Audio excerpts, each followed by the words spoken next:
Students देखिए, ये engineering mechanics unit number 5 का लेक्चर नंबर 1 है। इस यूनिट में हम डिफॉर्मेबल बॉडीज की बात करेंगे। इससे पहले की जो 4 यूनिट थी उसमें अपन ने रिजिड बॉडी की बात की थी। रिजिड बॉडी में जो होता है बेटा, डिफॉर्मेशन 0 होता है, जबकि डिफॉर्मेबल बॉडी में जब लोड लगाते हैं तो उसकी वजह से बॉडी डिफॉर्म होती है। तो जो डिफॉर्मेशन होता है उसको अपन कंसीडर करके चलते हैं। ठीक है, ये जो यूनिट है वो स्ट्रेंथ ऑफ मटेरियल में आती है, क्योंकि अपन स्ट्रेंथ ऑफ मटेरियल सब्जेक्ट में डिफॉर्मेबल बॉडीज की स्टडी करते हैं। आपके सिलेबस में इस थर्ड सेम में इंजीनियरिंग मैकेनिक्स में इसको थोड़ा सा इंट्रोडक्शन पार्ट और कुछ टॉपिक्स दे रखे हैं, उसको अपन यहाँ डिस्कस करेंगे और डिटेल में आप जो है इसको 4th सेमेस्टर में पढ़ेंगे। ठीक है, तो सबसे पहले अपन इसमें फर्स्ट टॉपिक जो ले रहे हैं अपना स्ट्रेस ले रहे हैं। देखिए, स्ट्रेस का मतलब क्या होता है, सबसे पहले तो समझिए कि जब भी अपन किसी भी बॉडी पर कोई लोड लगाते हैं तो वो बॉडी उस लोड की वजह से अगर डिफॉर्मेबल बॉडी है तो डिफॉर्म होगी। तो डिफॉर्म होगी इट मींस लोड लगाते ही ऐसा नहीं है कि वो डिफॉर्म हो जाएगी, वो कुछ ना कुछ उस लोड के अगेंस्ट रेजिस्टेंस ऑफर करेगी कि वो इजीली उसको डिफॉर्म होने नहीं देगी बॉडी। ठीक है, किसी बॉडी पर लोड लगाया तो ऐसा नहीं है कि वो लोड लगाते ही डिफॉर्म हो जाएगी, वो कुछ ना कुछ resistance against deformation resistance offer करेगी। तो उसी रेजिस्टेंस को पर यूनिट एरिया अपन स्ट्रेस बोलते हैं। तो resistance per unit area is defined as a stress. तो स्ट्रेस की डेफिनेशन आप सबके सामने लिखी हुई है कि it is the internal resistance force applied by the body against deformation और external applied load per unit area is known as a stress. Stress को बेटा अपन सिग्मा से डिनोट करते हैं और स्ट्रेस की डेफिनेशन हो जाएगी रेजिस्टिव फोर्स अपॉन में एरिया। रेजिस्टिव फोर्स को अपन R ले लेते हैं, एरिया को A ले लेते हैं, तो sigma equals to R upon A। अब ये रेजिस्टिव फोर्स जो है जनरली अप्लाइड लोड के बराबर होता है, तो अपन यहाँ से लिख सकते हैं sigma equals to P upon A। अब मैं अप्लाइड लोड के बराबर कैसे बोल रहा हूँ ये इसको आगे समझेंगे अपन। यहाँ अभी इंपॉर्टेंट ये है कि समझिए कि स्ट्रेस की जो यूनिट होती है वो न्यूटन पर मीटर स्क्वायर, फोर्स को न्यूटन में, एरिया को मीटर स्क्वायर में, तो न्यूटन पर मीटर स्क्वायर को अपन पास्कल भी बोलते हैं। अब उसको समझिए कि रेजिस्टिव फोर्स को अपन ने अप्लाइड लोड कैसे बोला। तो उसके लिए अपन ने एक बॉडी कंसीडर की है जिसका L लेंथ है, D डायामीटर है और ये एक्सटर्नल लोड लगा रहा हूं मैं P। जैसे ही मैं लॉन्गिट्यूडनल लेंथ की डायरेक्शन में P लोड लगाऊंगा तो बॉडी लेंथ की डायरेक्शन में तो बढ़ेगी, और इनिशियल लेंथ जैसे इसकी L थी तो final length L plus delta L हो जाएगी आफ्टर अप्लाइड लोडिंग। और D डायमीटर था तो आफ्टर अप्लाइड लोडिंग इसका डायमीटर यानी लेटरल डायरेक्शन में जो परपेंडिकुलर होता है लेंथ के, वो डायरेक्शन में डायमीटर घट जाएगा D minus delta D। Clear? तो यहां से अब इस क्रॉस सेक्शन को काटा मैंने, क्रॉस सेक्शन पे काटने के बाद देखिए ये P लोड है, तो इस P लोड के अगेंस्ट एक रेजिस्टिव फोर्स लगेगा जो इसके अपोजिट होगा, तो उसको अपन ने R नाम दे दिया। इस तरह से ये लेफ्ट साइड का इक्विलिब्रियम डायग्राम है, राइट साइड का इक्विलिब्रियम डायग्राम है। तो यहाँ से आपको क्लियरली मेंशन हो रहा है कि P बराबर क्या होगा, आपका R होगा, तो इसीलिए मैंने R इक्वल्स टू P लिया। तो स्ट्रेस की डेफिनेशन लिखी फोर्स पर यूनिट एरिया। अब इस स्ट्रेस के बाद जो सेकंड टर्म आती है डिफॉर्मेबल बॉडीज में वो आती है स्ट्रेन। देखिए, स्ट्रेन का मतलब क्या होता है कि जब आप किसी बॉडी पर लोड अप्लाई लगाते हो तो उसकी डायमेंशन में चेंजेस होते हैं, तो उसी को अपन डिफाइन करते हैं strain. It is the ratio of change in dimension to the original dimension of the body. It is generally denoted by epsilon, E या फाई। जनरली अपन एप्सिलॉन से डिनोट करते हैं, आप ये समझ लीजिए ना, एप्सिलॉन से। ठीक है, अब इसका फॉर्मूला क्या होगा, देखिए change in length upon original length upon strain बोलते हैं जनरली। चेंज इन लेंथ देखिए क्या आएगी, final length minus initial length. Final length क्या है, L plus delta L, minus initial length क्या होगी L, तो L से L कैंसिल हो जाएगा, delta L upon original length L, तो delta L upon L strain का फॉर्मूला हो जाएगा। ठीक है, और स्ट्रेन जो है आपकी दोनों डायरेक्शन, दोनों अपर और लोअर डिनोमिनेटर और डिनोमिनेटर में लेंथ से डिवाइडेड हो रहा है, change in length upon original length, तो इसकी यूनिट नहीं होती है, यूनिट लेस होती है स्ट्रेन। ठीक है, अब देखिए टाइप ऑफ स्ट्रेस की बात कर लेते हैं। सबसे पहला आता है आपका टेंसाइल स्ट्रेस। टेंसाइल स्ट्रेस का मतलब क्या होता है कि ये बॉडी है, इस पर आप कोई पुलिंग फोर्स लगा रहे हो तो उसकी वजह से जो स्ट्रेस जनरेट होगी वो टेंसाइल स्ट्रेस कहलाएगी। क्लियर?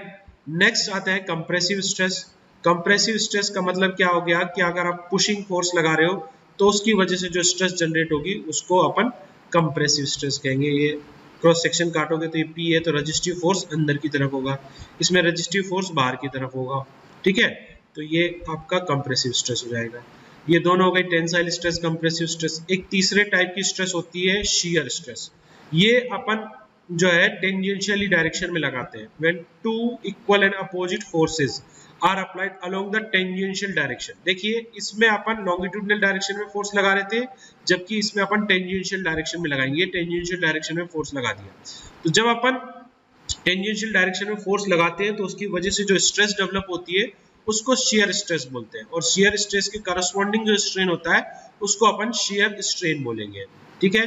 तो इसको समझाने के लिए एक ब्लॉक लिया है, ब्लॉक पर ये P टेंजेंशियल फोर्स लगाया है, H हाइट है, L लेंथ है, यहाँ से इसका क्रॉस सेक्शन लिया तो इस डायरेक्शन में P फोर्स लग रहा है, तो अपोजिट डायरेक्शन में जो रेजिस्टिव फोर्स लगेगा R, तो P इक्वल्स टू R हो जाएगा, ठीक है।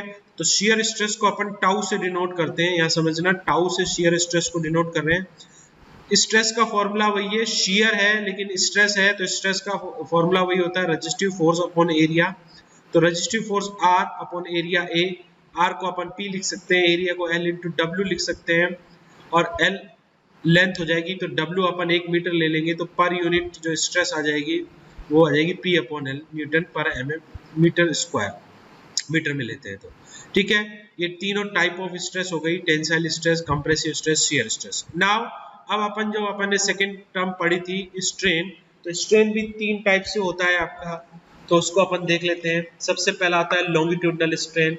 अब लॉन्गिट्यूडनल स्ट्रेन लॉन्गिट्यूडनल स्ट्रेस की वजह से होगा, और लॉन्गिट्यूडनल स्ट्रेस में अपन ने देखा था कि टेंसाइल स्ट्रेस और कंप्रेसिव स्ट्रेस लगाते हैं लॉन्गिट्यूडनल स्ट्रेस में। लॉन्गिट्यूडनल स्ट्रेस का मतलब अलोंग द लेंथ की डायरेक्शन में अगर आप फोर्स लगाते हो तो उसको लॉन्गिट्यूडनल स्ट्रेस आती है उसकी वजह से, और उसकी वजह से जो स्ट्रेन आएगा वो टेंसाइल स्ट्रेन या कंप्रेसिव स्ट्रेन होगा। देखिए यहाँ एग्जांपल, ये P लोड लगाया तो P लोड लेंथ की डायरेक्शन में अपन ने लोड लगाया, लोड लगाने से ये टेंसाइल लोड है तो लेंथ बढ़ जाएगी, L की जगह L प्लस डेल्टा L हो जाएगी फाइनल लेंथ, तो लॉन्गिट्यूडनल स्ट्रेन आ जाएगा change in length upon original length. Change in length हो जाएगा फाइनल माइनस इनिशियल, तो L से L कैंसिल हो जाएगा, फाइनल क्या चेंज इन लेंथ क्या बचेगा डेल्टा L, ओरिजिनल क्या है L, तो ये लॉन्गिट्यूडनल स्ट्रेन है, एप्सिलॉन L से इसको डिनोट करते हैं। कंप्रेसिव स्ट्रेन में देखिए बेटा, कंप्रेसिव फोर्स लगाएंगे, कंप्रेसिव फोर्स की वजह से लेंथ में डिक्रीमेंट होगा, तो L minus delta L final length हो जाएगी, इनिशियल L हो जाएगी, तो कंप्रेसिव स्ट्रेन में minus delta L upon L आएगा। तो याद रखिए कंप्रेसिव में माइनस आता है, टेंसाइल में प्लस आता है, ठीक है। फिर ट्रांसवर्स स्ट्रेन या लेटरल स्ट्रेन हो जाएगा। अभी देखिए ट्रांसवर्स और लेटरल स्ट्रेन में क्या फर्क होता है या लॉन्गिट्यूडनल में से, तो देखिए अभी यहाँ पर मैं ये P फोर्स लगा रहा हूँ टेंसाइल फोर्स, अब मैं जो डायरेक्शन लूंगा, जो मैं डायमेंशन जो लूंगा इस ब्लॉक की, वो लेटरल डायमेंशन लूंगा। लेटरल से मतलब लेंथ के परपेंडिकुलर वाली, ये लेंथ है तो इसके परपेंडिकुलर होगी D डायमीटर, इसका जो डायमीटर होगी वो वाली डायमेंशन। तो जब मैं पुलिंग फोर्स लगा रहा हूँ तो लेंथ तो बढ़ रही है लेकिन डायमीटर क्या हो रहा है, रिड्यूस हो रहा है। प्रैक्टिकली अपने दिमाग में इसको इमेज को बनाइए कि जब किसी बार को आप खींचोगे तो उसकी लेंथ तो बढ़ेगी लेकिन उसकी थिकनेस कम हो जाएगी, तो thickness D minus delta D amount से कम हो रही है, ठीक है। तो अपन जब इसमें लेटरल स्ट्रेन लेंगे तो लेटरल डायमेंशन लेंगे, तो लेटरल डायमेंशन क्या हो जाएगी, D minus delta D minus में D, क्योंकि अपन चेंज इन लेटरल डायमेंशन लेते हैं, तो minus D upon D original length, तो ये लेटरल स्ट्रेन। तो याद रखिए कि लेटरल स्ट्रेन में हमें माइनस आता है, कंप्रेसिव स्ट्रेन में माइनस आता है, तो इस साइन को हमेशा याद रखना, आगे इंपॉर्टेंट आएंगे, काम आएंगे। तो lateral strain change in lateral dimension upon original dimension आपका लेटरल स्ट्रेन हो जाएगा, क्लियर। फिर उसके बाद नेक्स्ट आता है आपका शियर स्ट्रेन, यहाँ फिक्स्ड है, इस पर टेंजेंशियल फोर्स लगाएंगे तो उससे शियर स्ट्रेन आएगा। तो देखिए जब इसको फोर्स लगाया तो ओरिजिनल पोजीशन ये डार्क वाली है, और जब फोर्स लगाया तो फाइनल पोजीशन ये इस तरह से आ गई, फिक्स एंड है तो ये मूव नहीं करेगा ब्लॉक, तो इस पर एक फाई एंगल जो होगा उसी को अपन शियर स्ट्रेन बोलेंगे। इसको कैलकुलेट करने के लिए समझिए कि जब स्ट्रेन लगाया तो ये लेंथ में जो चेंज आ रहा है डेल्टा L अमाउंट का लेंथ में चेंज आ रहा है, H की हाइट है, फाई एंगल है, तो tan phi equals to D dash upon AD, तो जब फाई वेरी स्मॉल हो तो tan phi को अपन फाई लिख सकते हैं, तो इस एंगल में आप tan phi कैलकुलेट करोगे तो फॉर्मूला आएगा, तो शेयर स्ट्रेन आपका निकल के आएगा d d डैश अपॉन में AD।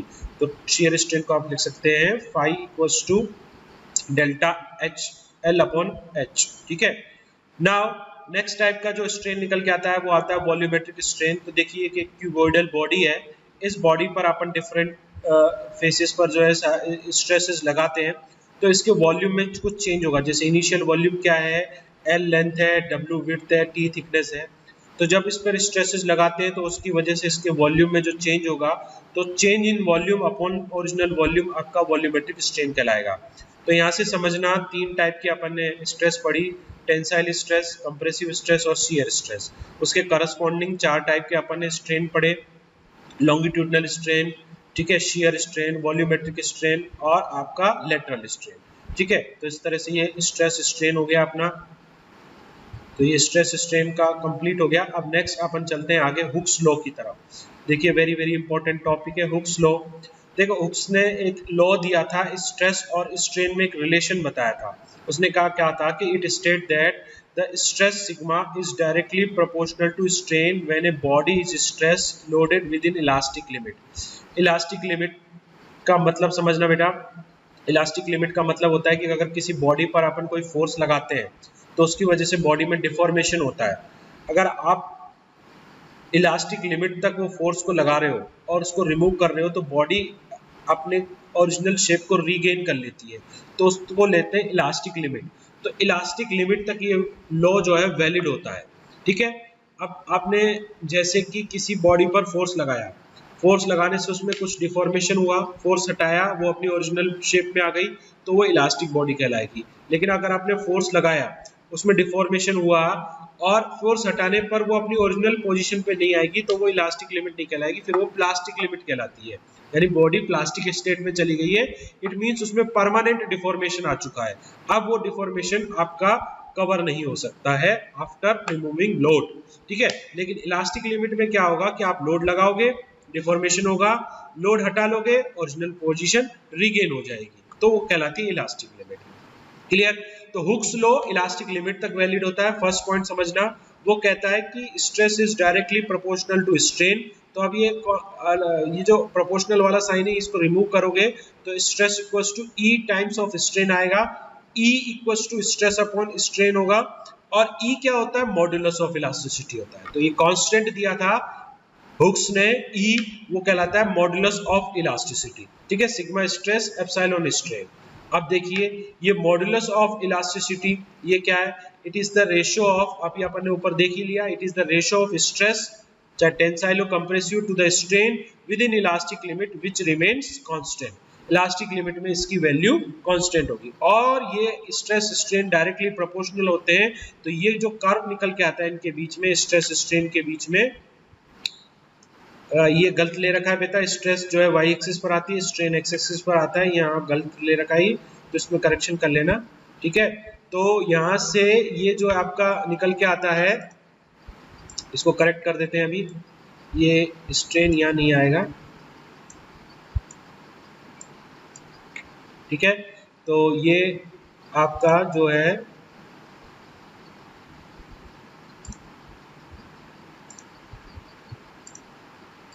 एक्स एक्सिस पर आपकी स्ट्रेस आएगी, सॉरी स्ट्रेन आएगा, स्ट्रेन, और वाई एक्सिस पर आपका जो है स्ट्रेस आएगा। ठीक है, तो इसको करेक्ट कर लें। ठीक है, तो stress directly proportional to strain. ठीक है, तो यहाँ से अपने पास ये निकल के आया कि स्ट्रेस स्ट्रेन डायरेक्टली प्रोपोर्शनल होते हैं विद इन इलास्टिक लिमिट, और अपन जो है उसमें जो लॉ होता है उसको हुक्स लॉ बोलते हैं। तो इस कांस्टेंट को जब आप हटाते हो तो एक नई टर्म निकल के आती है मॉडुलस ऑफ इलास्टिसिटी। तो मॉडुलस ऑफ इलास्टिसिटी जो कहलाती है वो रेशियो होता है स्ट्रेस डिवाइड बाय स्ट्रेन। तो स्ट्रेस को अपन जो है न्यूटन पर एमएम स्क्वायर में लेते हैं, स्ट्रेन की कोई यूनिट नहीं होती, तो मॉडुलस ऑफ इलास्टिसिटी की भी जो यूनिट निकल के आएगी वो न्यूटन पर एमएम स्क्वायर ही निकल के आएगी। ठीक है, अब नेक्स्ट टर्म आती है मॉडुलस ऑफ रिजिडिटी। तो देखिए मॉडुलस ऑफ रिजिडिटी क्या होती है, वही सेम होगी, ये सिर्फ ये शेयर से रिलेटेड होगी। It is the ratio of share stress to the share strain with in elastic limit is called modulus of rigidity. जैसे longitudinal stress upon longitudinal strain called modulus of elasticity या Young's modulus of elasticity, और shear stress upon shear strain is called आपका modulus of rigidity. ठीक है, इसको जी या सी से denote करते हैं। क्लियर। उसके बाद जो नेक्स्ट डेफिनेशन आती है वो आती है पॉइजन रेशो। पॉइजन रेशो को 1/m या म्यू से डिनोट करते हैं। इसकी जो डेफिनेशन होती है वो होती है lateral strain upon longitudinal strain. इसको समझना बेटा, lateral strain upon longitudinal strain is called Poisson's ratio. ठीक है, पॉइजन रेशो। तो लेटरल स्ट्रेन एप्सिलॉन लेटरल अपन ने बात की थी, लेटरल स्ट्रेन, और लॉन्गिट्यूडनल स्ट्रेन भी बात की थी। लॉन्गिट्यूडनल स्ट्रेन होता है change in length upon original length, और लेटरल स्ट्रेन होता है change in lateral dimension upon original dimension, lateral dimension. ठीक है, तो ये दोनों की रेशो जो होता है वो आपका पॉइजन रेशो कहलाता है। ठीक है, it is a ratio of lateral strain to longitudinal strain which is constant for a given material when the material is stressed within elastic limit. This ratio is called Poisson's ratio. ठीक है, तो यहाँ तक अपना ये lecture number 1 है। ठीक है, इसके बाद अपन लेक्चर नंबर 2 देखेंगे। लेक्चर नंबर 1 में अपन ने कुछ इंपॉर्टेंट डेफिनेशन पढ़ी है, स्ट्रेस, स्ट्रेन, वॉल्यूमेट्रिक स्ट्रेन। ठीक है, different type of strain, different type of stress. फिर उसके बाद कुछ कांस्टेंट पढ़े थे, modulus of elasticity, modulus of rigidity, poisonous ratio. ठीक है,